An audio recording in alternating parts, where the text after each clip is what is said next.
14 WILI and 95.3 FM presents Hometown Threads, a closer look at our community and the people that make it go. Every week, you'll hear uplifting stories from our local businesses and our neighbors. Now, here's our host for Hometown Threads, Keith C. Rice. Back from the holiday hiatus, episode 49 of Hometown Threads on 14 WILI, 95.3 FM, and Willimantic Today Facebook. Keith C. Rice back in here. We'll get to our special guest in just a sec. He brought me some swag, too. Special. Very, very excited. Yes, everyone's a special guest. Thank you. Big thanks to Liberty Bank. Been on board for hard to believe we're into our second year of doing Hometown Threads. Couldn't do it without Liberty Bank with three great local locations. West Main Street, Willimantic. My wife's the manager down there, Marianne Gargoni at the Gateway Commons branch. Of course, the branch across the street from the radio station, Angela Smart at 679 Main Street. And then Route 195, Mansfield, Liberty Bank. Be community kind. J. Matt Rupar, if you'd be so kind just to put that up there and say hello to the fine folks. Hello. And, of course, Hometown Threads comes your way on the radio every Tuesday, 5:05 to 5:30. And then we have it on Willimantic Today. Facebook, usually when I share off my Keith C. Rice Facebook page, you can watch it on Willimantic Today anytime. And newly added, Spectrum 192. Is that what they call it, Matt? Yes, sir. So you can watch the show on Spectrum as well. So plenty of ways to get Hometown Threads. Now let's bring in our special guest. Yes, special. We say it all. Every guest is special here when they enter the Hometown Threads studios here at WILI. Coach Steve Servizzi. Thank you, Keith. Pleasure to be here. Thank you for the swag. I'm going to wear this the whole show now. Wear it proudly. See, he knows I'm bald. It's now winter, geez. so that's why you got to protect the dome, right? Sorry, the only swag I got for you is WILI and I-98.3 water. I'm going to save the ball. But you can drink out of it, too. So. Anyway, it's 25 minutes. It's a long time. Does this look silly on me, man? Or no? I like it. You look good. Represent the Warriors the You're whole in time. style. Thank you. It is, Put a hood on, right? Happy New Year. Same to you. Thank you very much. Run into Coach quite frequently in one of our favorite hangouts. Big props to hello to Steve Smith over Fenton River Grill. We do frequent other places around town, but I run into Steve and his lovely wife from time to time at Fenton River Grill. So, and who knows? Maybe someday you just brought this up off the air. What the heck? I'm going to say it. Maybe we should start doing the show live from Fenton. After we spoke there, a couple of weeks ago, or whatever. We'll talk to the other Steve Smith. We got Steve Servizzi and Yeah. Steve Smith. Yeah. So you got a great place there, Stephen. Yes. You know what I think. That's right. Yeah. He's a St. Bernard grad, kind of like me. That's too. what That's right. But I grew up around here, and Stephen is pretty much a. Do we call him Stephen or Steve? I know Stephen Smith. I just call him Steve. Yeah. All right. Well, let's talk to Coach Steve here, Steve Servizzi. Everyone, where does it? I know you coached Wyndham Tech. You're obviously still with the Warriors. Congrats on the national championship a couple years ago. Thank you. But you're from here originally, right, Coach? Well, yeah, I've been here now since. Well, I got the job at Wyndham Tech in 1977. Was it 77? Yeah. I was 5. Yeah. I know, don't start. Okay, I didn't know it was that far back. Yeah, comments like that I really from my thought wife you sometimes. Just kidding. Anyway, so, all right. Yeah, so it's been a long time. Was it the head coaching job in 77? I'm originally from Massachusetts, and I put in for a job down here, and I had a football opening, and phys ed and everything, and so I put in, and my competition was my brother, who was at Putnam, honest to God, who was at Putnam at the time, and Vic actually got the job, and he turned it down. He wanted to stay in Putnam, and because he was going to make a move to Florida within a couple of years, so he just felt he'd finished there, and then he did his move to Florida. And thank goodness, Lou Randall, who I really respect a lot. Lou was an NFA tremendous athlete and big name in the area of Norwich and all that. And he, I'll never forget, Felix Gritch said something, well, if one Savizzi turns it down, is the other one going to turn it down? And Lou said, well, you all consider him second, I guess, or third in line. I had him first, ahead of his brother. So I'd love to give him a call back, and that's how I got it. And Lou called me back, came down, and... How old were you at the time? 27. Okay, this is your first head coaching job. First head coaching job. Yeah. And of course, it was not just coaching. You said phys ed too. Yeah, it was a phys ed opening, and I knew, like, looking around, there was a chance eventually for baseball, and it just evolved into an athletic directorship over time and every other thing. So worked out very well. So this is fresh out of Springfield College? Pretty well, I know a few years probably after, right? Yeah, when I got out of Springfield, I actually got a job overseas in Italy. And, Really? Yeah, and that was quite the thing. And Tell us all about that. well, again, I relate that to, there was a teacher crunch in 73, 74, and what the deal was, you put into agencies, and if they get you a job, you pay them a fee out of your salary. So it was worth doing, and I came down to Waterbury, Connecticut for an interview, and a couple of weeks later, got the job. They offered me a job in Italy, and I was like, I think my parents were more impressed than I was. I'm sitting on the phone going, wait, Parents said, can we go? I could take the Quincy Y, Boston area, but I took the job, and it's a good thing I did. I mean, it was really quite a resume builder, too, and the whole Yeah. bit. It was So pretty good. how long were you over there? I was just there for the year.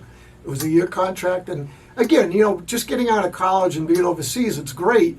But I missed my buddies too. I was like very short summer because I was leaving, so I really didn't get to hang out with them. So I was dying to come back home and spend time with them again and everything. But good for you to experience, a place like that at such an early age. So. Yeah, the thing is, Keith, I always laugh about that because I could have been maybe people still think I am. I could have been a jerk, and I get out of there, I come back here, and I go for interviews. They never asked me teaching questions or anything. They just said they were so impressed that a 20, 21-year-old at the time would go to Italy, take the job overseas. Yeah. So I'd come out of interviews and I'd have the job, and they really didn't ask me anything. Look at that. Professionally, so to speak. Yeah, it was Well, looks kinda good on the very, resume. Yeah, very interesting. And that's how I ended up in this area. Okay, so Yeah. 1977, 78, you're at Wyndham Tech. Take us through that, okay? Take us through the, first time being like a head coach, the whole phys ed thing. Like, Yeah, I mean, again... Did you feel overwhelmed? The years before that, being from Massachusetts, people that know the area, I was coming down from Chelmsford, and Chelmsford was the Lowell area, and Chelmsford was big time sports, Merrimack Valley. And I always said, even when I was down here, I always said, coaching-wise, I said, well, give me a few years, and I'll head back to Massachusetts. And actually, thank God that never happened the way things turned out. You fell in love with it here, huh? Yeah, it really worked out well. But again, Shrewsbury, Grafton, Chelmsford. I have family in Chelmsford. Oh, good. Family, Yeah, I'll okay. connect Yeah. that, yeah. It was just a good background and everything. And like I said, the job opened up down here, and I put in, and next thing you know, I got it. And So, yeah, you're the head baseball coach at Wyndham Tech. I got hired as the head football. Of football. Right, and then Joe Peters, one of my friends, even now, Joe, after a couple of years, gave up the baseball, and that's when I jumped at that one because I wanted the baseball Did you job. didn't do football and baseball? I right? did football and baseball. You did? Yes, I did. Yeah. Now, Yeah. we know, I'm just guessing your passions with baseball, obviously, right? I mean, It's funny how that all turns out because, again, when I got out of college, my dad was a pretty successful high school football track coach and basketball especially too. And he said to me, if your ambition is to coach big time, let's say, you got to go to grad school. Well, you know where that went. I was like, I didn't want to go to school some more. I was like, I'm done with school. yeah, and then especially when I got the job overseas. And yet I came home, like I said, that next year, and one of my buddies I played football with at Springfield, Joe Kasevich out of Millbury, he was an assistant coach to Joe Paterno at Penn State. I'm watching him on TV. No kidding. And I'll never forget my dad's going, I told you. Well, in the long run, still a great move being here because I got to coaching baseball for 12 seasons at Wyndham Tech, and I got to know Coach Hollowaty, and Yeah. Coach Hollowaty had a familiar story too. He told me one time about want to be a Division I basketball coach, college coach, and he ended up baseball, as you saw Yeah. today, and what he Oh, did. yeah. And thank God, I'm here, and I met Bill Hollowaty, and he's the one that opened the doors for me for baseball. You've had an incredible road. I didn't even ask you what sports you played at Springfield. Football and baseball. Oh, you played football and baseball. You Football didn't and do. baseball. I'm sure you could play basketball too, right? So you like basketball as well. I like basketball, yeah, but I wasn't that. Very athletic. Yeah, I wasn't. And then I had a number of injuries in football too at Springfield, so that really didn't get me on the field baseball wise. And Coach Hollowaty knew that I had like his name here at Easton. I had Coach Archie Allen at Springfield, which was a big, big name too. Yeah. And I think remember Coach D1 Allen looking at me, and he's signing off on my subjects, and I'm in crutches and a full cast after surgery there at Springfield, and he looked at me and he just says, "I thought you were a baseball player." And I go, "I am." And he signs the card. That was it. Is Springfield D2? I always forget. It was D2 at the time. Now it's D3. Oh, is it? But in those days, people know. I mean, Coach Baylock, and he knows the background too. And, we'd play in scrimmage, UMass and URI, and we'd be playing Ivy League schools on a schedule. Yeah. It was a lot different. Big sports It was school. a lot. I have a cousin that went to Springfield, It was- actually. I just thought of it, yeah. Yeah, it was, yeah. Yep. So Coach Steve Servizzi is with us here on episode 49 of Hometown Threads on WILI 1400, 95.3 and Willimantic Today Facebook and Spectrum 192.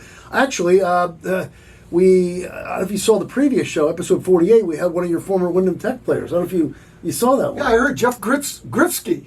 Jeff It was Jeff Grifsky. Grifsky, right? Was it Jeff, if you're out there, Come on, Jeff. I know your real name, but I heard you mess mine up. And thanks to Mike Bahoudy for the correction. Thanks, Yes. Michael. Yeah, we had Jeff and Anton before the holidays. So Jeff, let's get into your coaching Wyndham Tech. 'Cause how many years did you coach Wyndham Tech baseball? Because you were there for a while. Yeah, I had him 12 years. 12 years. Had some pretty good teams all through the 80s. We had really good teams. And again, that was a lot different then too, because you didn't have a tech school league. A lot of my guys that I played for me said, "God, we would have won that every year."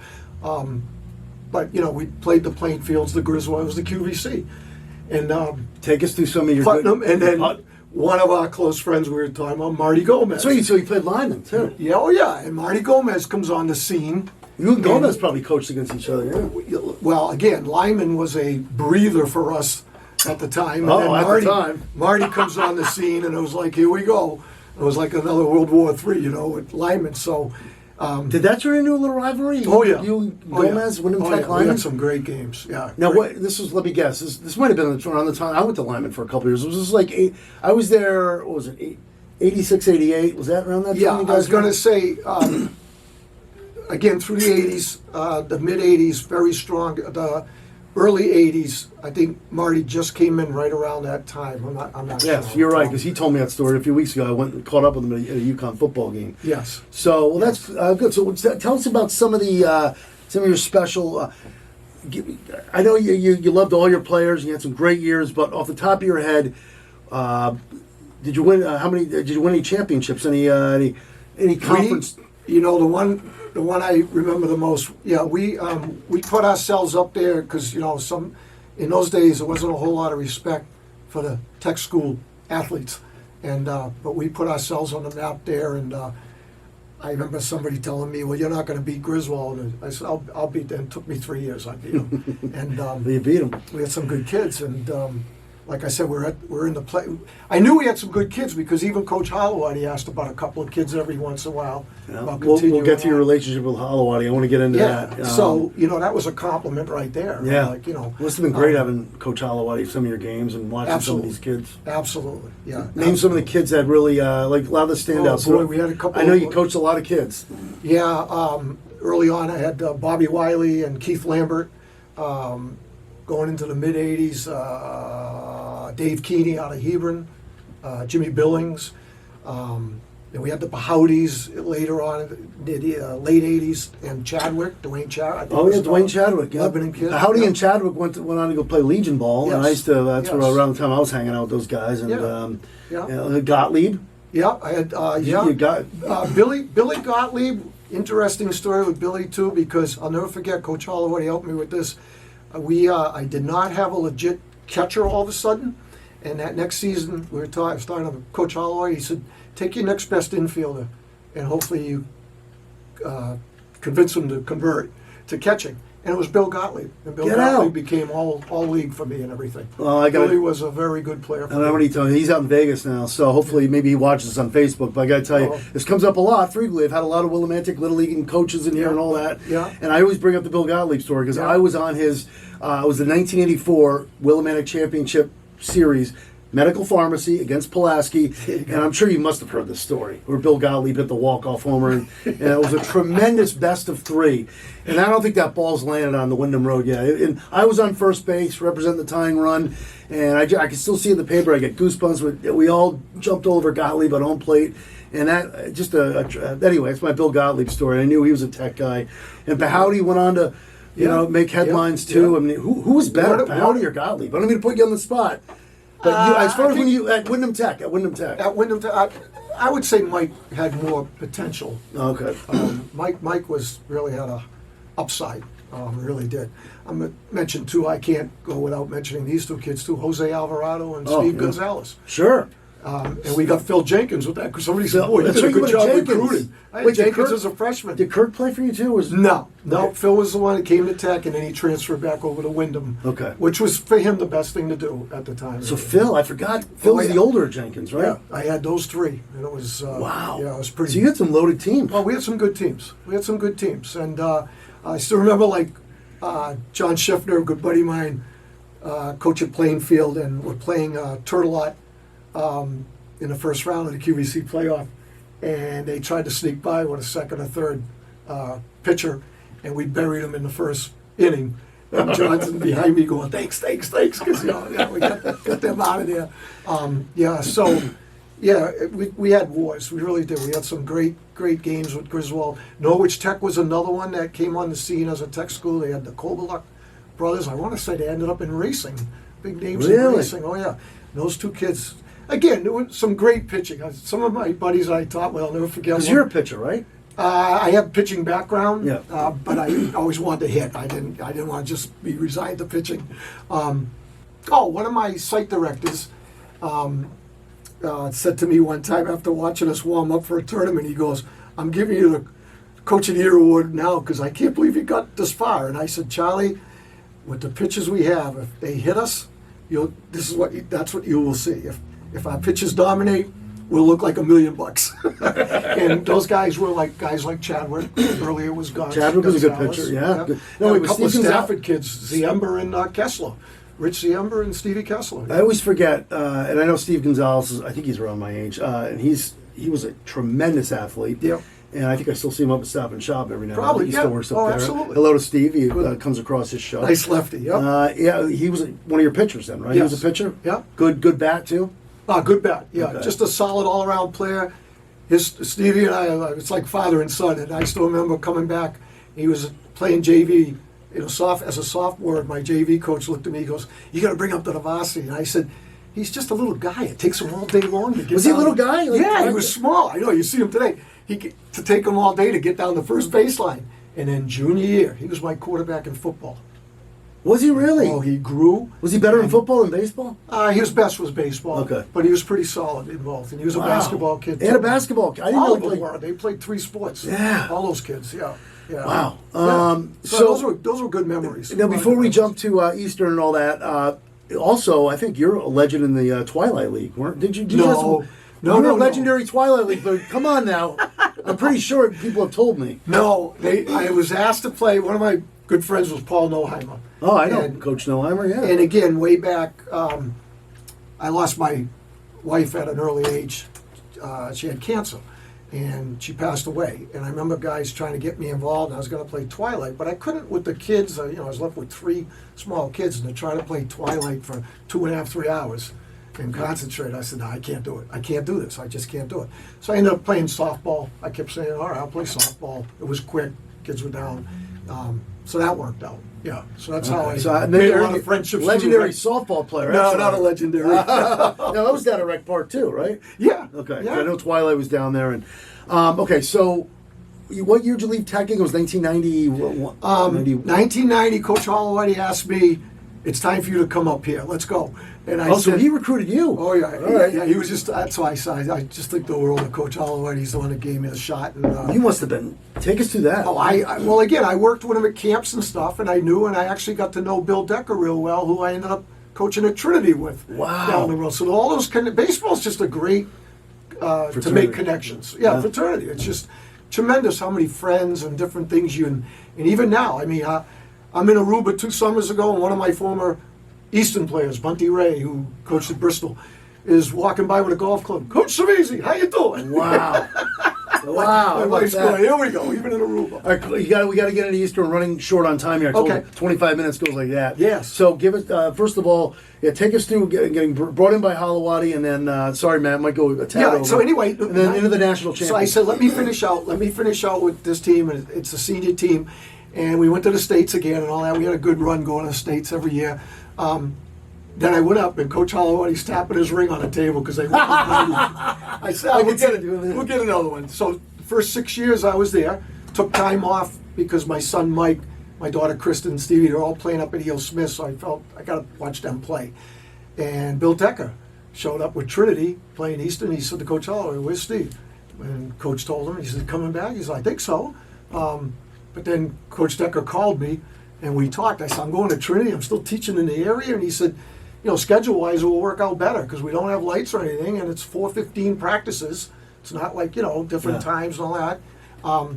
And I did it. I went to Trinity in 15 years, won a national championship there in 08. Wow. So then I came back, Matt LaBranch got the job at Easton, and asked me to come back, and I said, sure, let's do it.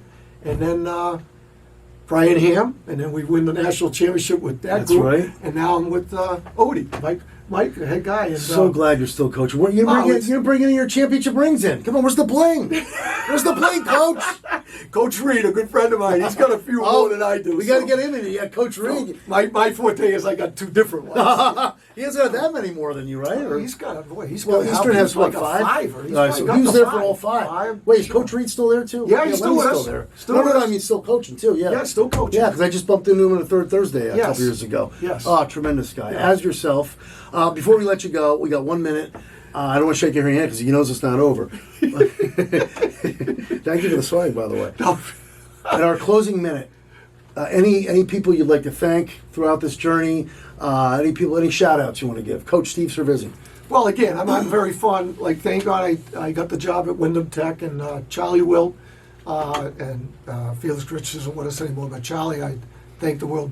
And again, like I said, as far as coaching wise, Bill Holowati really is. I still respect so much. You guys still talk? So much. Oh yeah. Oh yeah. He's living in Columbia still. Yeah. Right? You know? Oh yeah. Yeah. So I really, I mean, if my dad was alive, he saw the Trinity World Series, knows of it, and he was passed before that. So I was going to say, if he was alive and he knew what we were able to do with winning the national championship at Trinity, and then winning again at Easton now, he'd be so proud. And again, I just thank guys like Coach Holowati and stuff giving me the opportunity. Two-time national champ, well-known coach. Thank you. Happy Keith. New Year, Steve. Coach Cervisi, thank you again for the swag. Oh, thank you very much. He's a great Pleasure being coach. here. Great coach and even better dad. It's great to have you in here for episode 49. I tell you, 25 minutes goes by like that. Yeah, it really We'll does. catch up Thank more you. down at Fenton, right? Absolutely. And we'll do a live show sometime. Yes, I love it. If that ever becomes, if that ever happens, Coach Steve Cervisi will be known for, he got us down to Fenton and we're doing it live. We'll have to bring it out to, of course, run it by our producer here, gotta Jay fit him in. Rupar. Absolutely. So thank you to Coach Steve Cervisi. Thank you to Liberty Bank, Be Community Kind. Thank you to J. Matt Rupar, Willimantic Today, Spectrum 192. And that'll wrap things up for episode 49. Thank you for listening. Thank you for watching. And in the words of the great Roddy McCumber, bye for now, folks. Bye for now. And that concludes another edition of Hometown Threads. Got a story for Keith? Reach out to him on Facebook by searching Keith C. Rice or email him at krice@hallradio.net. Don't forget to tune in next week on 14 WILI and 95.3 FM, as well as the Willimantic Today page on Facebook.